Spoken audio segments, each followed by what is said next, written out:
Hey everyone, I'm Chef Dennis, and welcome to Good Day Google Plus. And as I always say, it's always a good day when you get to spend it with your friends. And today we've got a great group for you, and we're going to have a lot of wonderful conversation and enlightening topics. And feel free to ask your questions in the comment bar, say hello, or just shout out if you'd like to have us pull your comment up, and we'll be happy to say hello to you. So I'm just going to run down my panel real quick and say hi to everyone. And coming to us live from France, we have Michel Reibel from WebKiss. So Hi, from yeah. Did I go? Yeah, say hello. Say hello. WebKiss and Cuisine Cigares, very popular food blog here in Europe and worldwide, I should say it. Hi, folks. I'm glad to be with you, Chef, and with Manny. Also, Maggie and Krystalle. Beautiful first name. Got a great panel today. And where in France are you, Michel? Well, I'm in Strasbourg. Strasbourg is just next Germany, World Cup Germany, you see. So I'm from here 10 minutes with my car or my bike, and it is the northeast of France. Wow. Okay. So you're right on the border then, or close to it. Sounds good. All right, and then next to Michel on my screen anyway, I have Dr. Manny St. Victor. So how you doing today, Manny? It's great to see you. I'm doing great, Dennis. I'm Manny St. Victor. I'm Chief Neuroscientist at Mindful 360. Our main message is about developing your brain to its most potential, to its greatest potential, so you can get more out of life through mindfulness, self-awareness, instead of a focus on mental illness and recovering from an illness, just more about getting the most out of life, eating right, exercising right. So those of you from Facebook that have come over, we're going to be talking to you today because you'll be recovering from an illness, a mental illness. So we'll talk more about it. And you're in Hotlanta? Yes, I am. It is hot. It is indeed. I got you on that one. I'm feeling your pain, brother. It's been a warm summer, but not quite as bad as I expected in Florida. So I'm still okay. I expected a lot worse. So we'll move on now to my little sick little girl here today, Maggie Unzueta. So sorry that you're a little under the weather. Thank you. I found a doctor. I didn't even ask for one, and he's here with me. Thank you. I'm feeling better. I'm telling you, if this had been Tuesday, there was no way I would be here right now. Tuesday and Wednesday, I thought I was going to die. It was one of those things where I was in bed going, "Someone save me." But I'm better today, thank God. I'm still a little just like eerie here, you know what I mean? Like it's just like, oh. But I've got some soup, and I'm going to talk about soup here in just a little bit. Sounds good. We'll come right back to you. And then rounding out our panel, we have Krystalle on today. And Krystalle, I was going to try and say your last name, and I thought I'd let you. Name? Keszainn, you got it. Oh, okay. Woohoo! Where's my little cheering? Oh, it's going to take too long to get to it. Okay, so woo! Okay. Good. So I'm happy to have you. And where are you today? I'm in Austin, Texas. Oh, my home state. Oh, really? God bless Texas, yeah. I love Texas, and Austin is definitely the lighthouse of Texas. This is my favorite place I've ever lived, and I've lived almost coast to coast. So. Okay. Well, I'm from San Antonio originally. So. Oh, nice. And that's how you know a Texan, because they say San Antonio, not San Antonio. What's funny is I was born outside of Houston, and I think most of my family pronounces San Antonio, and I've always said San Antonio. I'm like, it's how it's spelled. Come on. It's just like when you're from Baltimore, you don't say Baltimore, you say Baltimore. Baltimore. Okay, yeah. So it's all about where you live and all about how you pronounce it. I'm sure Michel is there going, listen to us pronounce where he lives. Just cringe. It's not that I'm feeling like a stranger, but nearly. We also have these funny names. Well, I'm living just next Luxembourg, Belgium, Switzerland, and I forgot, Germany, and of course, Austria. So, we have a lot of same, words, funny terms, etc. So it's okay for me. It's okay, good. Good, and you're in a great place for traveling then, because you're just a hop, skip, and a jump from everywhere. Well, I must say I have a bike since 20 years, a Japanese one, and I had done a lot of road with my wife, yeah, since 20 years. It's a great place, a lot of mountains. As I always say, here in Strasbourg, we have everything, but not the sea. We just missed a little bit the sea, so we have to go to Italy and go in the south, 6, 7 hours from here, and so we are on the Mediterranean Sea. See, I can go 6 and 7 hours, and I'm just hitting Georgia. So I go 6 to 7 hours and I hit California. yeah, you're still in California. Maggie's still in California. She hasn't left the state yet. I'm saying 6 to 7 hours. I'm still in Texas. There you go. So you're in a good spot. So we'll be happy with that. But since we got you, why don't you tell us a little bit about what you do and on and off the plus? All right. Well, I'll start with my life on and off the plus is actually pretty similar. So I'll just tell you both at the same time. My husband and I have a couple of different companies we run. One is Juicing for Fat Loss that most people on the plus are familiar with.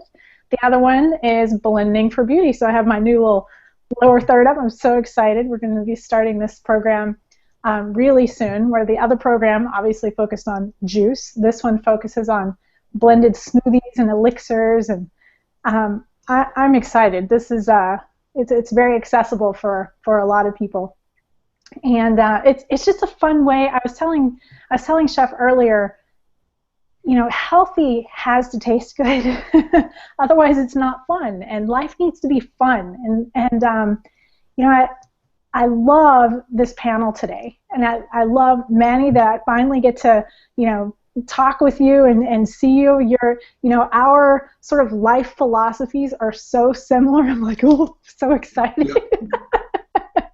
And then Maggie, I've been watching your stuff. You have the most beautiful food photos. I keep thinking I'm gonna call you, do a hangout or something, and can you teach me how to do that? Because you have that. I brought some fun little foods today, chocolate superfoods. Salad, it's good stuff. But anyway, and Michel, this is really my first time meeting you, but I'm enjoying you very much. So thank you, everybody. I'm supposed to be talking about myself, but I'm just so excited to see you guys. That's okay. We're happy you're excited. And I just want to pull this up real quick since you are talking. Kevin Burns is saying he notices your shirt color matches your lower third, and so like your healthy chocolate treats. Thanks, Ken. Can I just say you have great skin? Oh, thank you. Yeah. Thank you. We women, we notice these kind of things.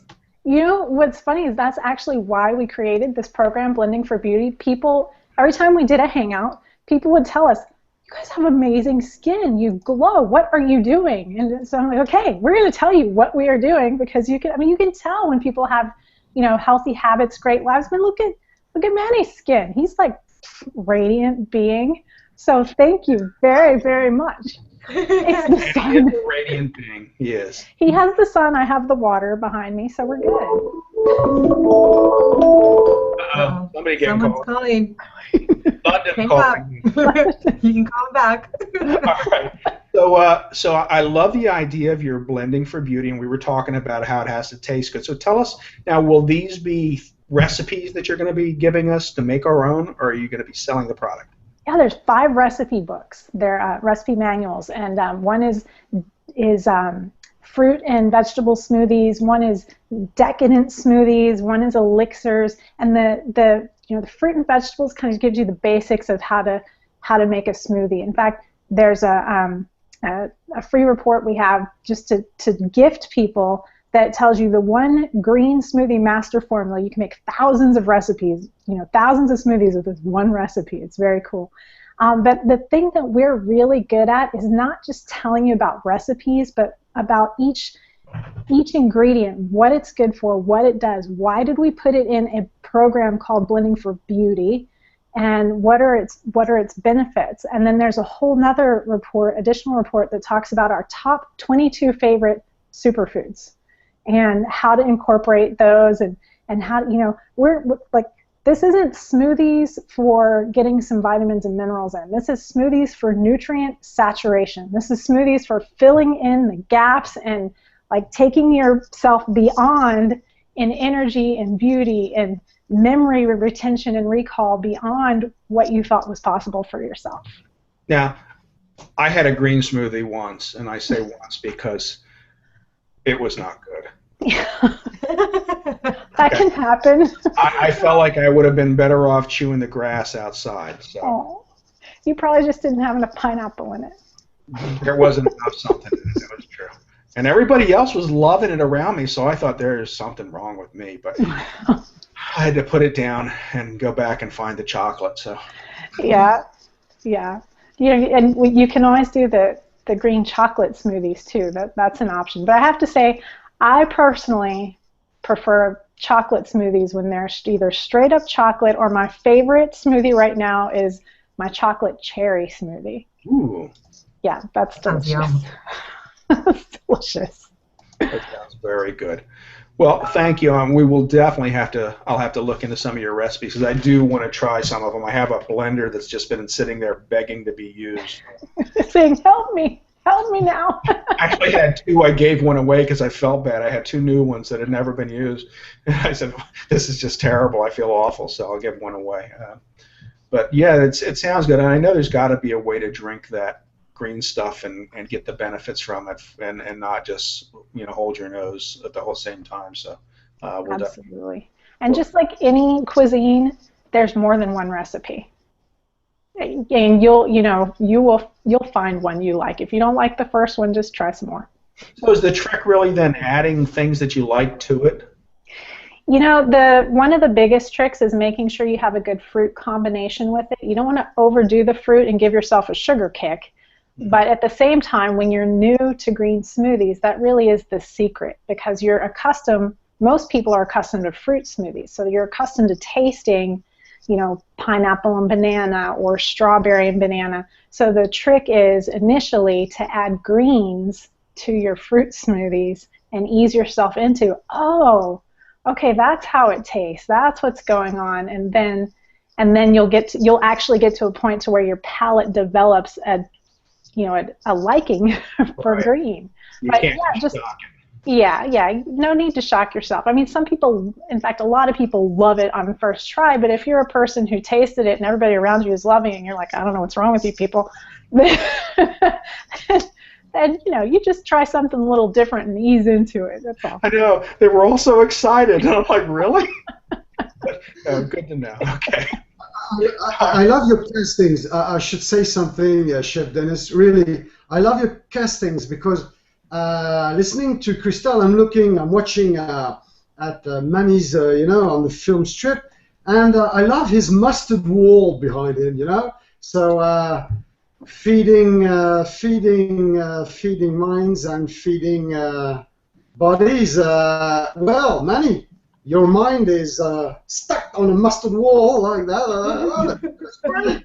You have a fantastic casting today. Where did you get this one? Did you paint it yourself, or what happened? I painted it. Or did you throw your mustard, pot? Yeah, this was my son's playroom, so my wife wanted it to be a bright color, and so we painted it with what I thought of as sunshine in a paint can when I saw it initially. And we had primary colors on the ground and everything. But with my daughter coming in November, his playroom is now my studio. And my former studio is conveniently across the room from the bedroom is now Imani's nursery. So yeah. But I figured I'd keep the color because it energizes me. I think it's great, and it's a really colorful background. That's for sure. So while we have you now, why don't we talk to you a little bit about them? Let's do some mind probes. Let's do the Manny mind probe, not the Vulcan mind probe. Cool. Well, what do? Off the Plus, I help doctors use the skills that they have to transition from the traditional approach to medicine to an approach that puts patients, and not even patients, puts relationships and other humans first, so even clients to a certain extent.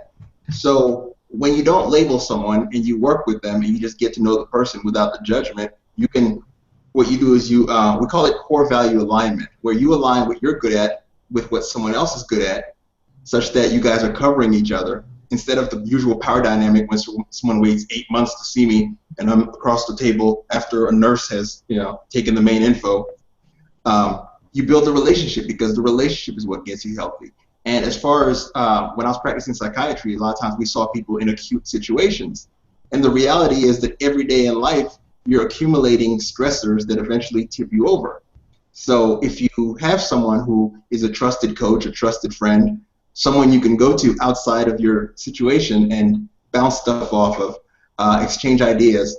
And in my case, a lot of times I can help someone pull out of a thinking situation. And with doctors, you can pull them out of the functional fixedness of diagnosing everybody, pull them out with all that same knowledge. And remember, in medical school, we learned how a healthy body works.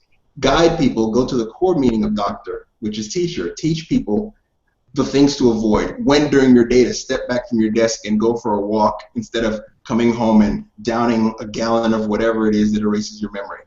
So helping people, helping doctors get to where they're thinking about the person they're helping, how they can help them without prescriptions, without judgment, and make a good living from it is what I do off the plus. On the plus, I meet people that I like and just kind of accelerated advancement of my brain through meeting really great people. Maddie, sorry, I'm going to interject.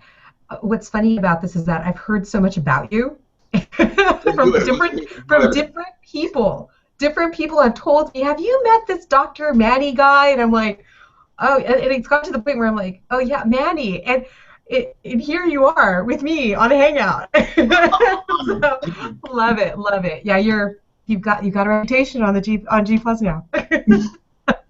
Thank you. Yeah, don't worry, it's good. I'm blushing. It's the purple shade. See.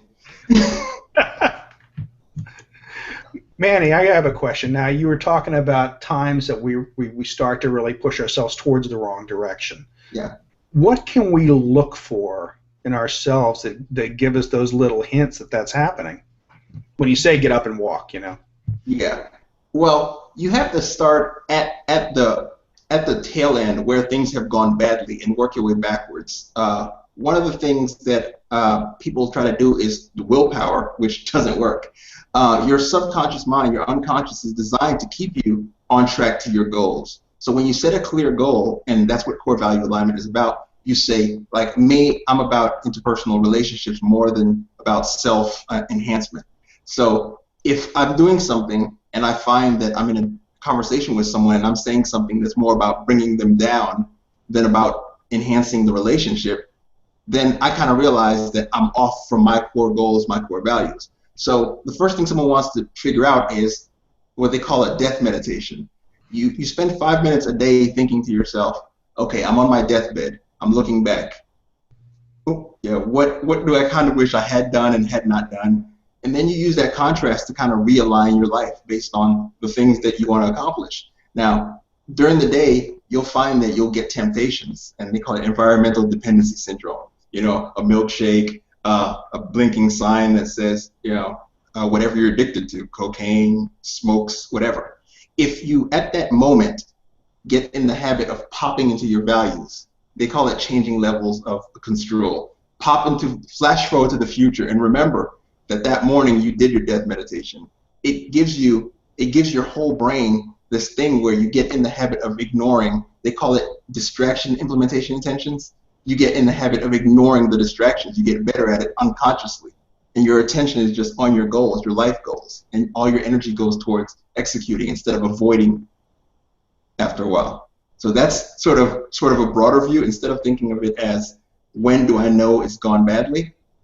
It's easier to start with the things that you want to accomplish and focus on when you know it's gone well and what to do to continue making it go well, to make it go well. So do you like that deathbed meditation in the morning then, at the beginning of your day? I tend to like the what do I have to do today meditation in the morning. Death meditation I usually do at night. Okay. And the reason, I'll tell you why I do it at night, because when I was at Harvard, I was depressed. And because my life was on a track to endless medicine, which, labeling people that made me want to medicate myself.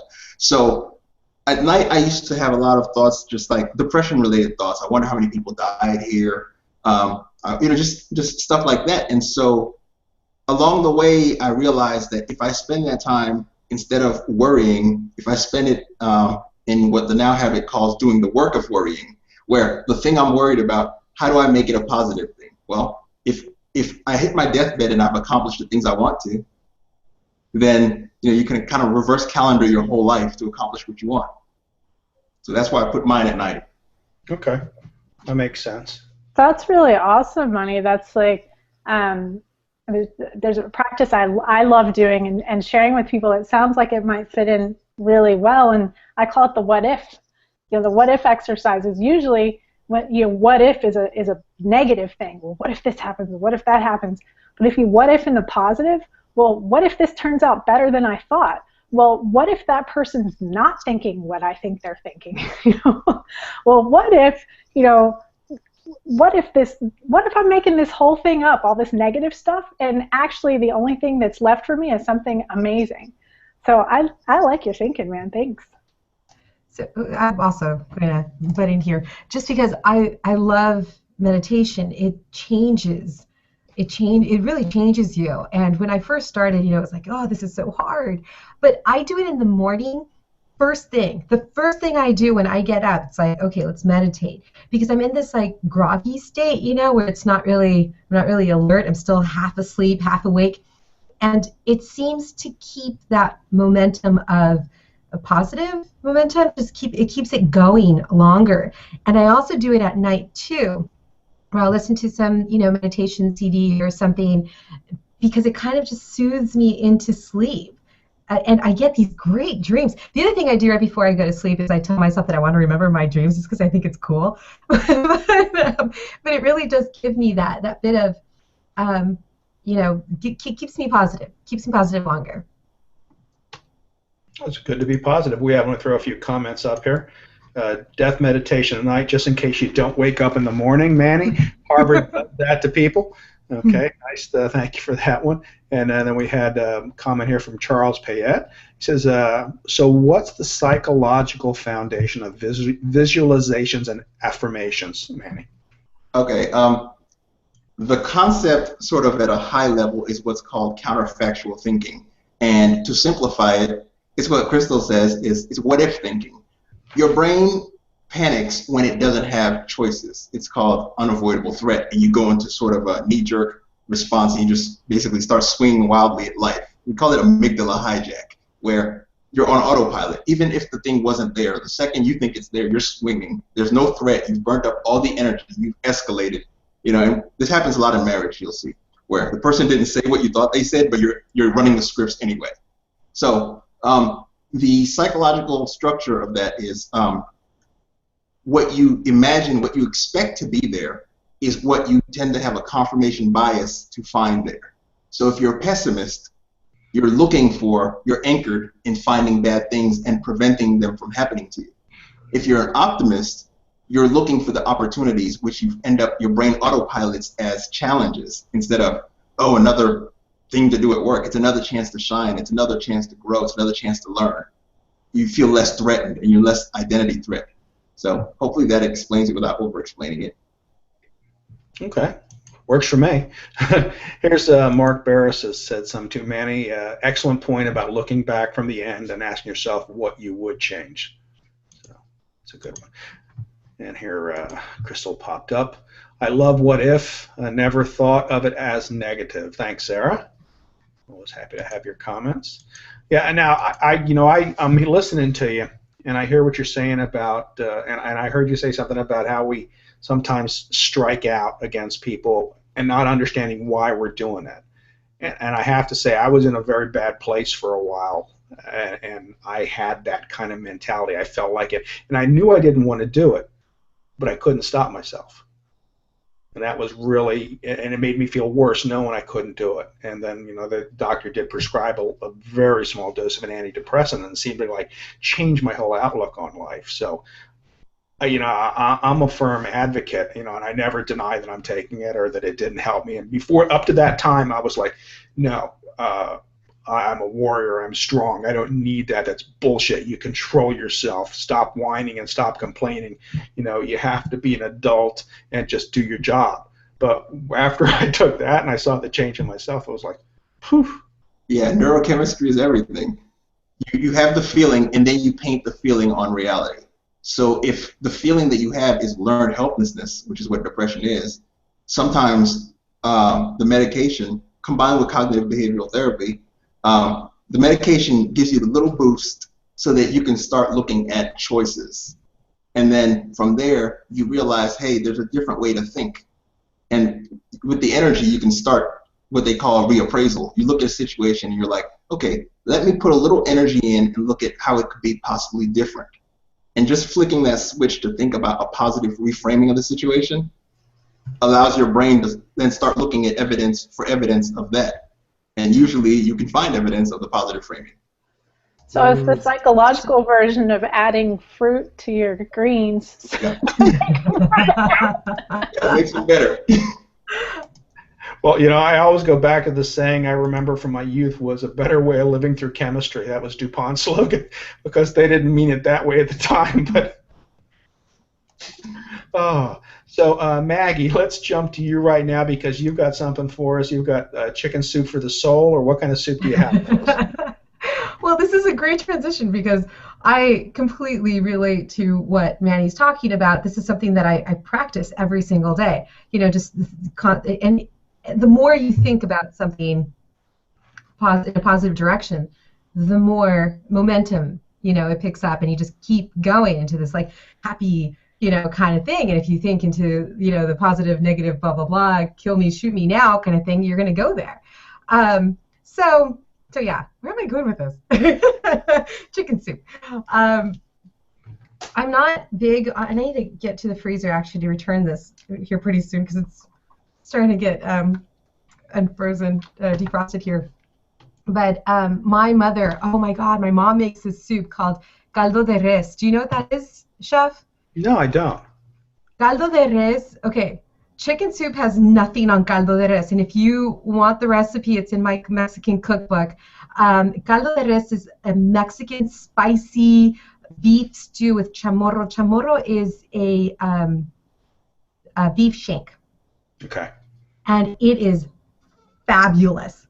Oh my, I mean, you're talking spicy. She would give little pieces, like whole pieces of corn and put them in there.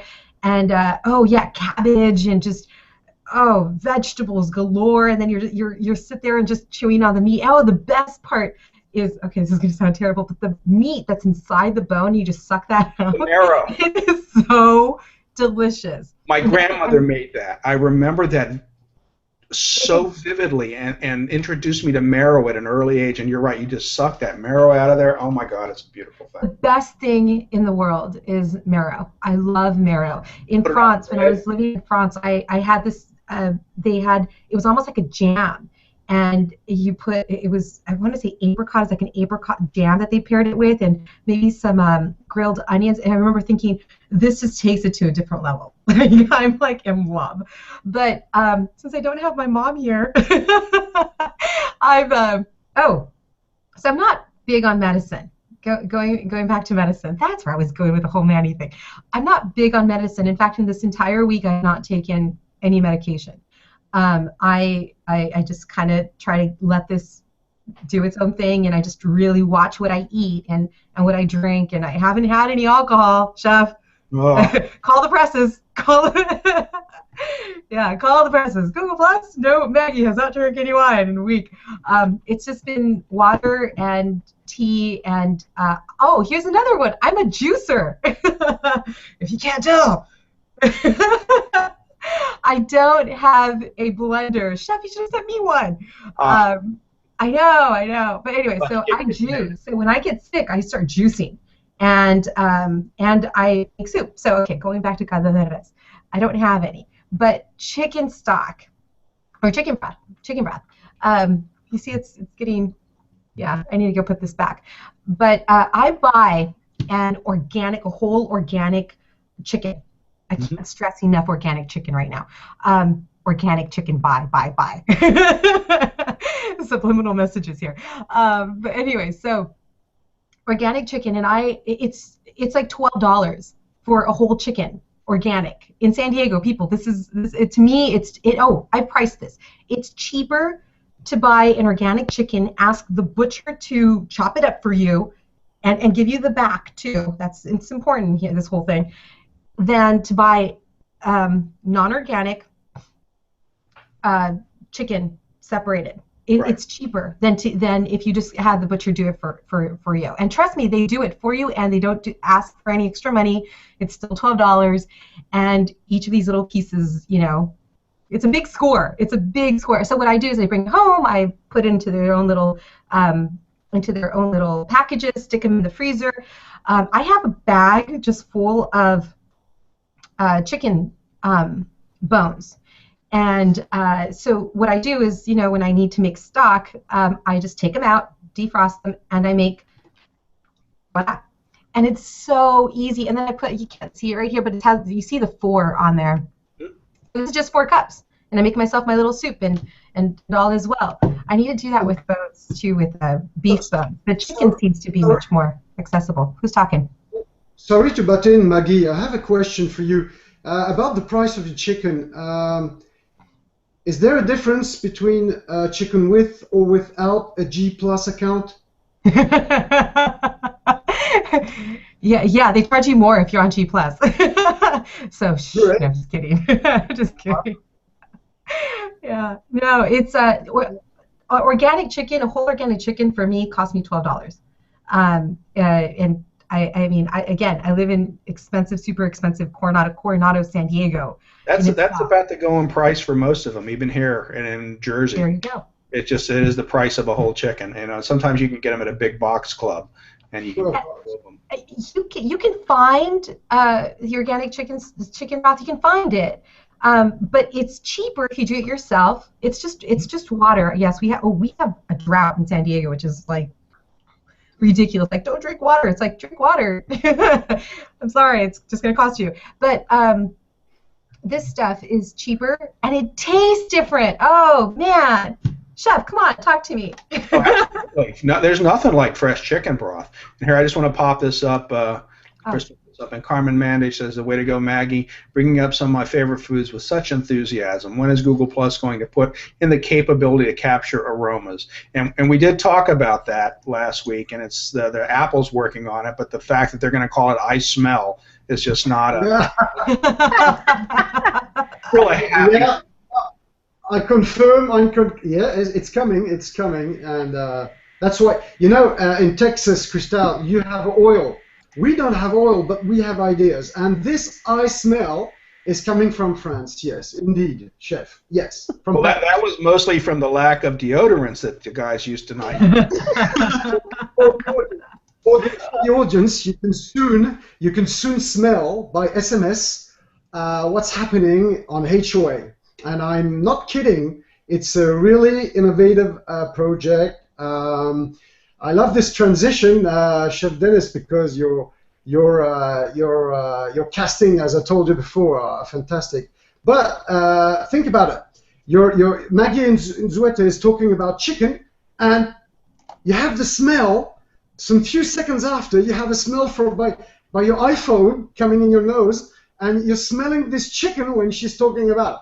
So this is a startup from Paris. Well, I do think they are now in the USA because you have a lot of startups. It's perhaps the best place to establish a startup, and it's a French idea to build this I Smell and not a you smell. Chef Dennis, don't forget that. Well, Microsoft, it would be We Smell, so that's all right. Yeah. So as I told you, your castings are great. We're talking about food, how to feed bodies and minds. And I was making today my curriculum vitae.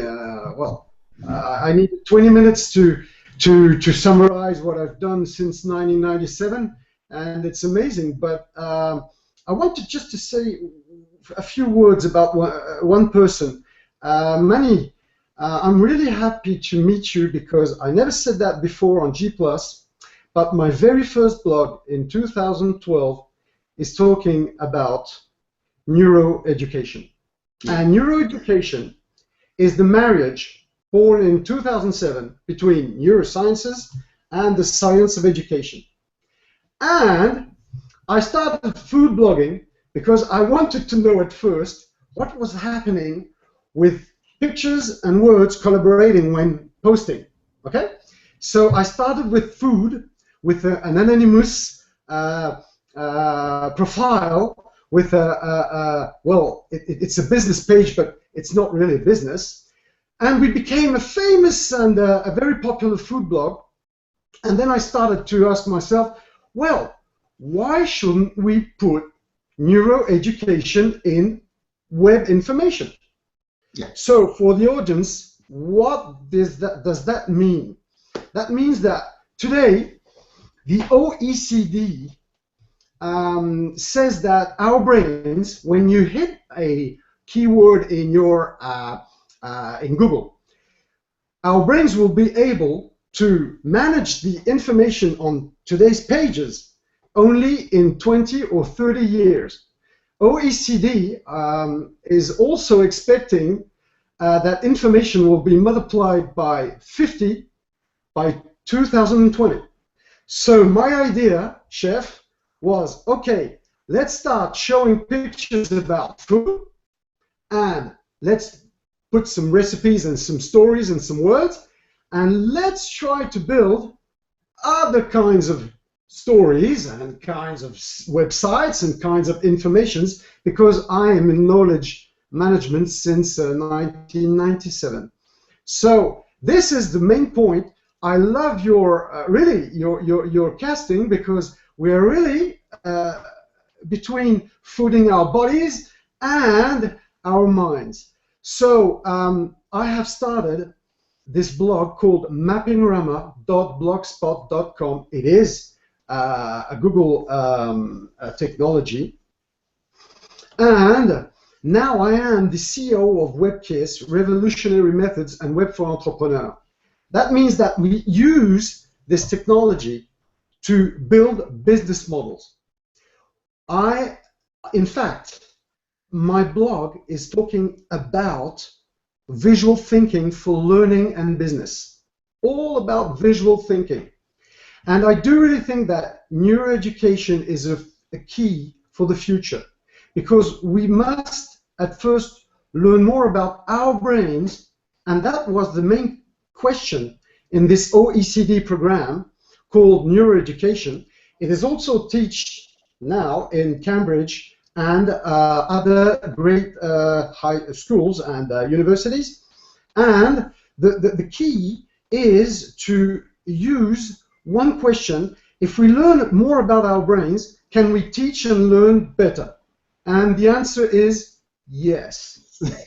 Yeah. So the visual, should we be, and how can we be more visual, Manny? That is my question, and that's what I'm working about with WebKiss, because we are doing the same. When we build a business model, we use visual techniques, and they are very powerful, and we have powerful tools online today for building this business model, so this gives sense to what we build with websites and web content.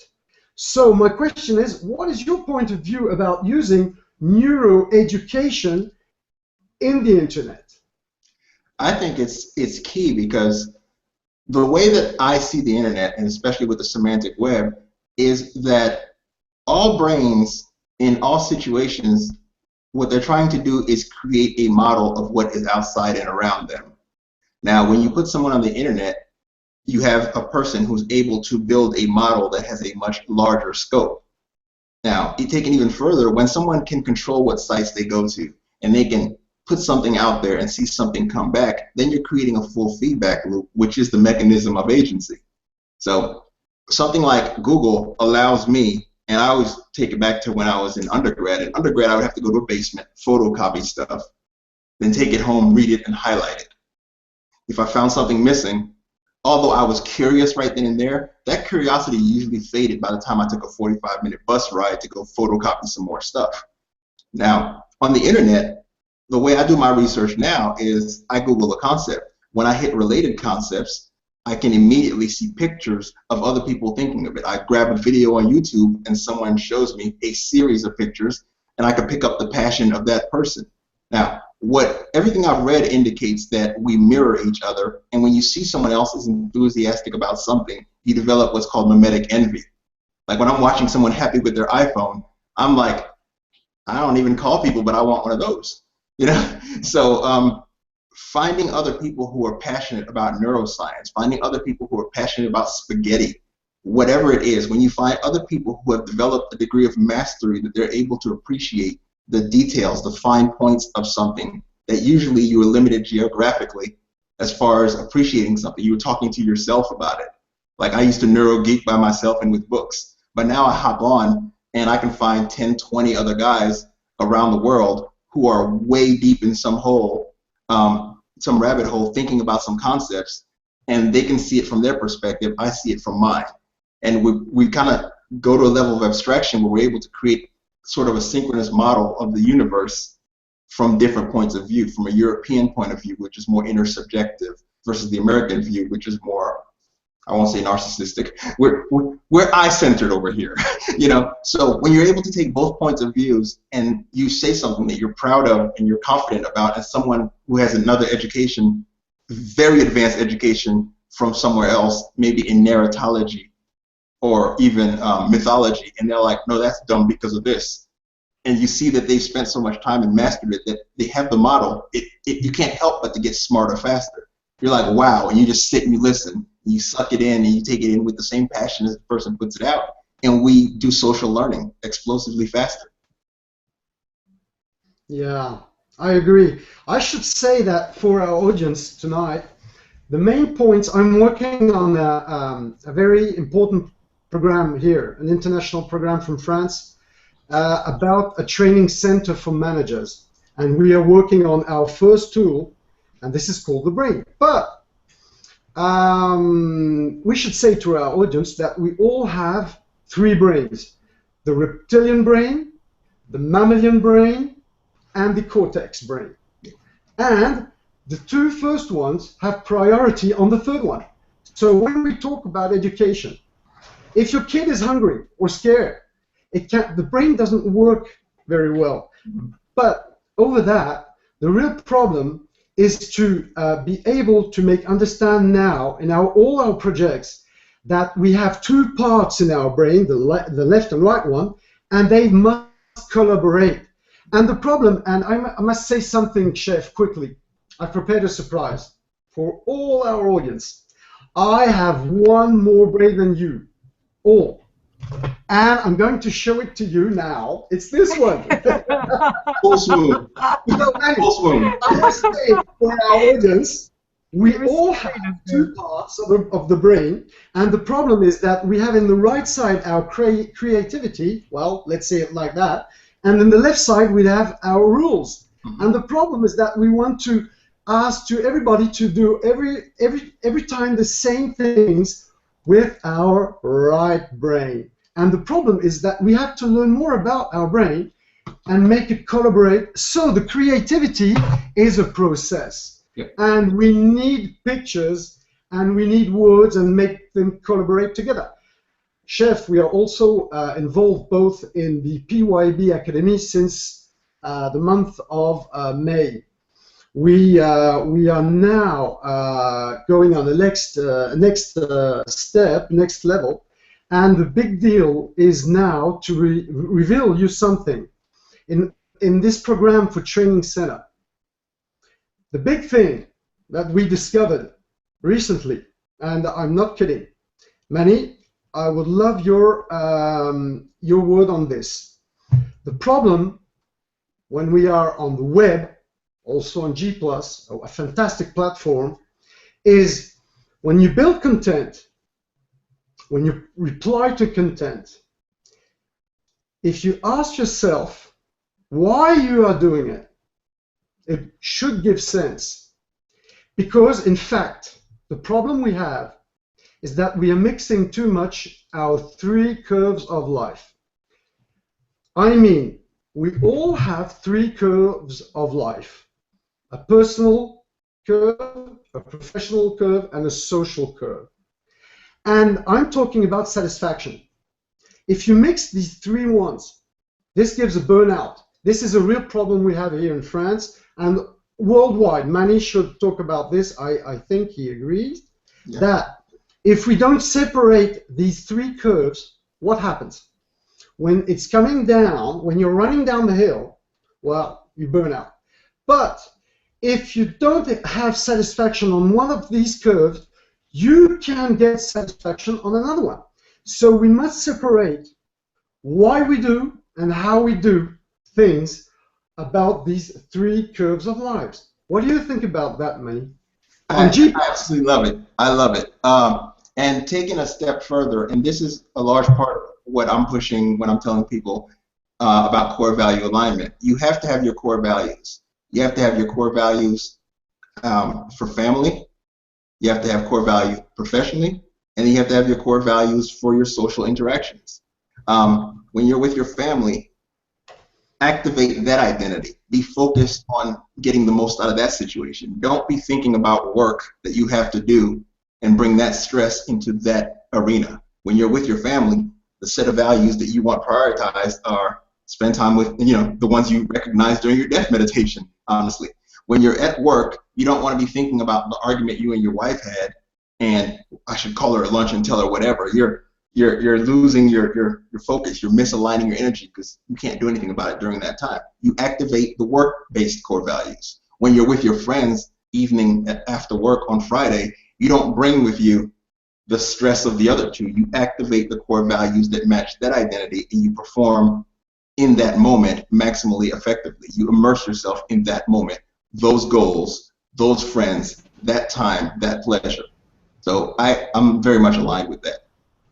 Now, isn't that the problem that we have now as a society in the United States, specifically, because I know that, is that we carry our work with us everywhere we go now because of these phones, these damn phones that we love and we hate at the same time. So we can never leave that part of our life unless we just turn it off. Yes, Chef, Well, you're right. The last statistics from the United States, Chef, is that over 60% of managers want to change their lives. And for that, these reasons, Manny, and you, Chef, what you said, WebKiss is building a big project for individuals, and this is called WebKiss for New Careers. Once in our lives, we all must reinvent our careers. And the real problem is to, at first, visualize what we do really capitalize in our brain. And if you visualize it, it will pop up, and when I'm with my clients, with business owners, managers, and very important personalities, they look at me and they say, I didn't see that like that. Of course, because you have to watch it, so you have to visualize it. You have to draw it on a wall. And of course, we now have organized around the same process, and I have called this on the step 1 the show program. And you know, Manny, what this means? Start here and open wide. So if you show yourself what you are, who you are, and if you separate these three curves, people can really reinvent their careers, and they can define their value.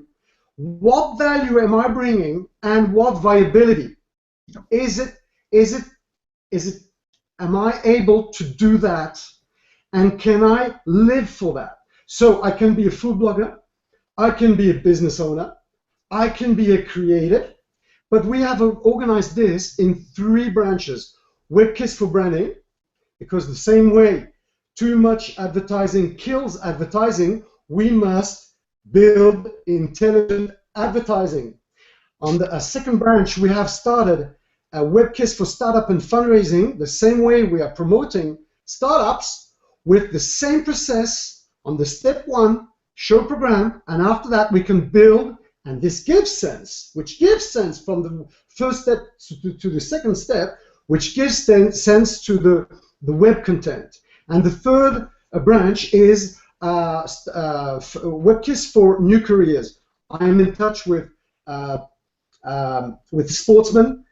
You know, it's very difficult for a footballer or a basketballer to change his career.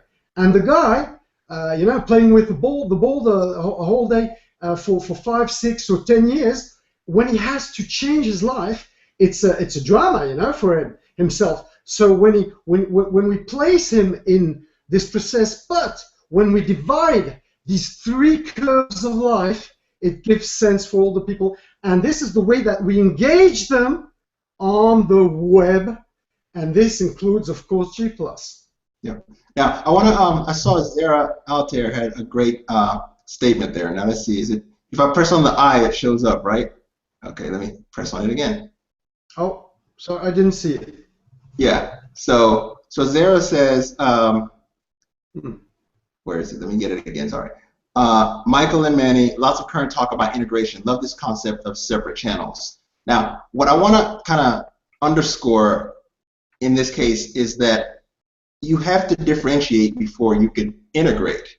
Now, if I have a hammer, I have a saw, I have, I don't know, a blender, and I have all 3, and I'm always using all 3 anytime something comes up, I'll never take the time to learn what that tool does. What we do at Mindful 360 is we introduce the concept of, based on Jungian functions, we introduce the concept of cognitive functions. And it's a metaphor for which part of your brain you'd be using, but it's also, on a less abstract level, it's what wiring are you reinforcing, and call it myelinating.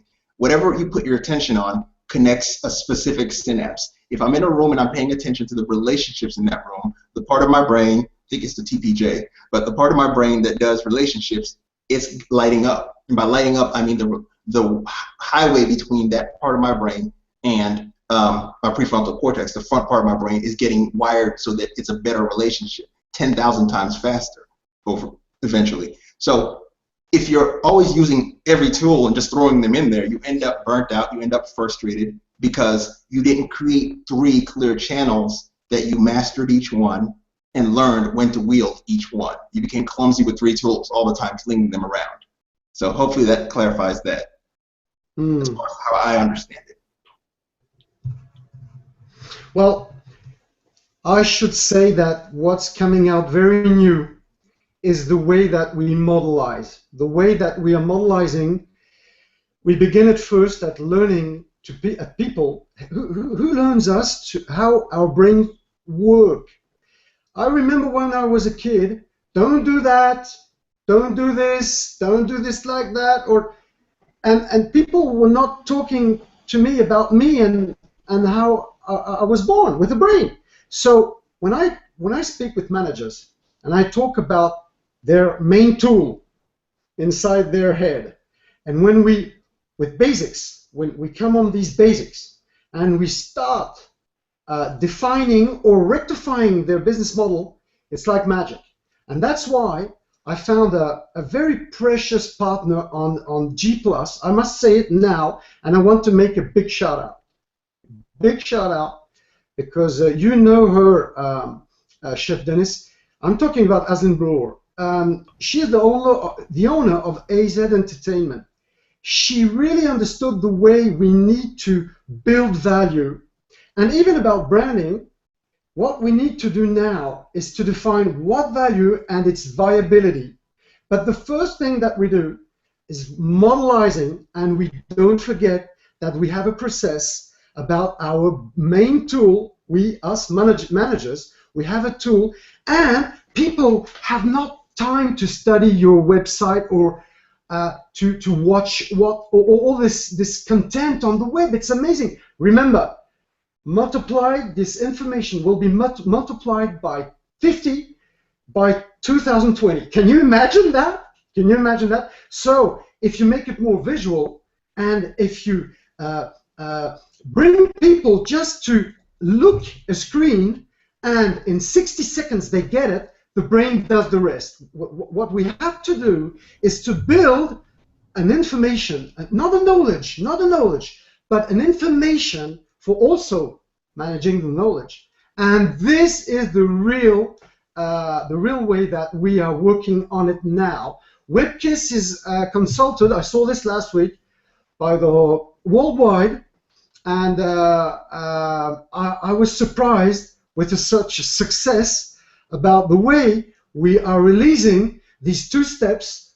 The first one is start here and open wide, the show program, and the second one is no show, no go. So that's what you Americans say, and I know since 30 years, no show, no go. See, so if you show it to people, but you must use your brain, and we must learn people how to use their brains for building content. That's what I really think. Now, I want to anchor this concept while we're on it on food, because this is so super important. Very. I also want a piece of visual content. The value of that content is based on what they know about it. So by introducing someone to not just juicing, but sub-elements where there are different flavors, there are different scents, there are different, you make that, and you make the eating experience semantically dense. Not only that, you make looking at the food more appealing, more interesting. It's the whole pearls before swine sort of in reverse.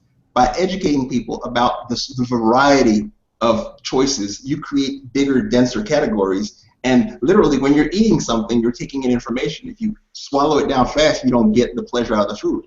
If you slow down and you learn, okay, check for the mint, check for the parsley, check for whatever, you're literally getting more information out of the food through mindful eating. You're getting healthier. And by surrounding yourself with people who enjoy their food, you end up less likely to be obese from compulsive eating, because each bite is more information. It's more filling in like 11 channels in all 11 senses.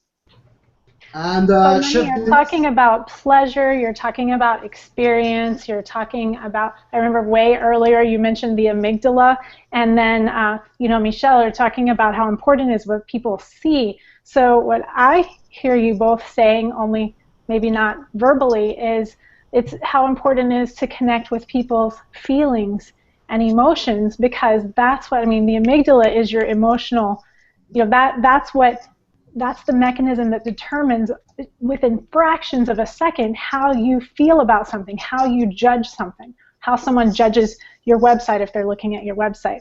So that's why.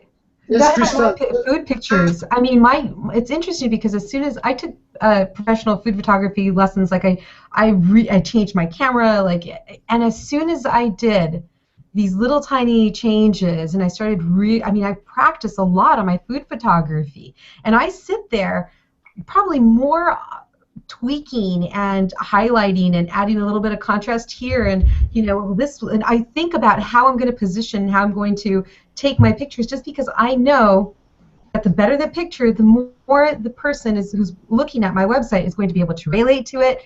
And I was on Ammon John's show this last Sunday, and he made a point. He said, don't be afraid to talk about smell. And it's true. I totally forget to mention smell. And for me, when I look at a picture, I look at a food picture, the first thing that I think of is taste, and I think of smell. And usually it's taste, you know, I'll mention it, but when I'm talking about wine, usually I mention smell. But food is one of those things. Anyways, the point I'm trying to make here is that visually, my blog just jumped. Like double the amount of traffic just from the food pictures. Well, anyone who can make chicken nuggets look like you did this morning, Maggie. Oh my gosh. I'm seriously going to call you, like, come on. And those are, just so you know, those are made with goldfish. You know I'm talking about, the snack. Oh my God. And they have like, it has like 5 ingredients, and they're so good. Organic chicken. I agree with both of you, but Manny, you said something very important, and we are all involved in that. I was talking with David Hamelin this year about one thing. We have latecomers on G+ here in France, and we have a strategy now. This strategy in 2 parts. The first one, if I start talking about hangouts in France, people won't watch. But if I talk about food on Hangouts, people are watching us. And that's what we have done with Savor the Flavor. The 18th of May with Aslyn Bloor, her first episode, it was amazing. We have connected Australia with California. You were there, Chef Dennis, I think so. And we had 1,000, a little bit less than 1,000 people watching us from my blog, Cooking, and on G+, because people don't really know here in France how to manage a G+ page. So instead of talking about technology, let's talk about food. We all have to eat. It's very important how we must educate ourselves about eating and educate our children about eating. So I think that we have food bloggers, sorry for you, but food bloggers have a lot of value to bring to the audience, not only about food, but the way that we bring it. And that's very important. And that's what we have done here with WebKiss. We have built a business model that didn't exist between brands and food bloggers. With WebKiss, we have defined a business model which gives power for each food blogger. Because each food blogger, as your circles on G+, you have people following you. So the way to connect all these food bloggers together is the way that we have built the business model for the brand. The brand has a message to deliver for consumers. We build value with influence, but with credibility. And we talk about food, and this is the way that we provide also technology to people to take part of this message. And this is very intelligent and money. This is the way that we combine the two parts of our brain. And if we talk about food with technologies, we will also provide technologies which will change everything, of course, and that's what we are living, I think. So thank you, Chef Dennis, for this invitation. It was really great to meet Maggie and, of course, other food bloggers. It was my pleasure, and thank you all for coming. And actually, we are coming to the close of today, so I'm just going to run down everyone real quick, and if you have anything you'd like to share with us right now for where you're going to be or where we can find you. Let's start with Manny real quick. Manny, where can we find you? I'm at mindful360.com, and you can usually find me on the Plus. And I try to pump out videos on YouTube covering, I do what's called a walking meditation, where I just start walking through the neighborhood and capturing thoughts, just to put them out there to see if anyone else benefits from them, I guess. That'd be something to do a live hangout on. You ought to try that. We have to get you a GoPro or something. GoPro. There you go. Walking meditation. Yeah, Dr. Vogelman, Christopher Vogelman suggested that. He's like, you need a GoPro. Because I'm like doing this, and he's like, no, you need a GoPro. Well, Candy Javier Sakai kind of rigged one up with her phone, and she doesn't use a GoPro at all. She just has a couple straps, and she does bicycle tours that way. Cool. So, that's kind of cool. You might want to look at some of her stuff. So. Okay. And Maggie, anything you got coming up, or anything you'd like to leave us with? Yeah, I have a show. I have the bilingual show, Cuentos de Nuestra Comida. That's on Sunday. That's at 10:30 a.m. Pacific, 1:30 Eastern Atlantic. What else do I have going on? Just check my blog out. I blog almost every day. There's something on there every day. Well, that's good, and especially when you start posting those chicken nuggets you had today. They were very tasty looking. Thank you. And of course, Crystal, thank you so much for being here today, and congratulations again on your upcoming birth of your child. And when is it again? She'll be joining us towards the end of December or beginning of January. I guess we'll know what year when we know what year. You know the sex yet? Have you checked, or are you gonna... I'll confirm when she's born that she's a girl. Okay. Good to know.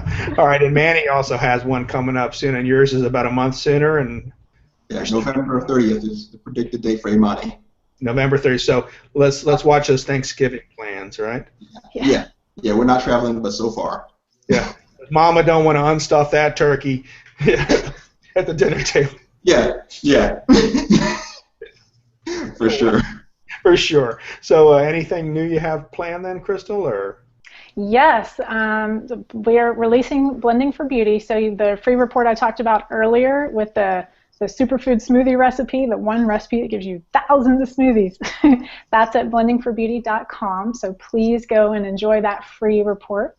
And also tomorrow, Artemis and I are having a hangout on our Juicing for Fat Loss channel, and it is actually about blending. So we're introducing our new blending program with our top 5 beauty supplements for more energy and vitality and looking and feeling good. And we always have fun on our hangouts. We have some, people come and ask great questions. So join us, interact, engage. It's fun.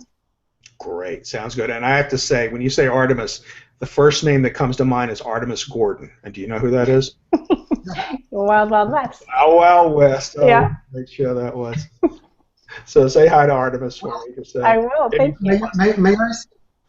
And Michel, so nice to have you. Yes, just thank you. One challenge. Do you hear me, Chef Dennis? One challenge. If people want to live a real experience, very, I don't know, by the weather, I'm going to try to make a HOA outside. I have a wood oven.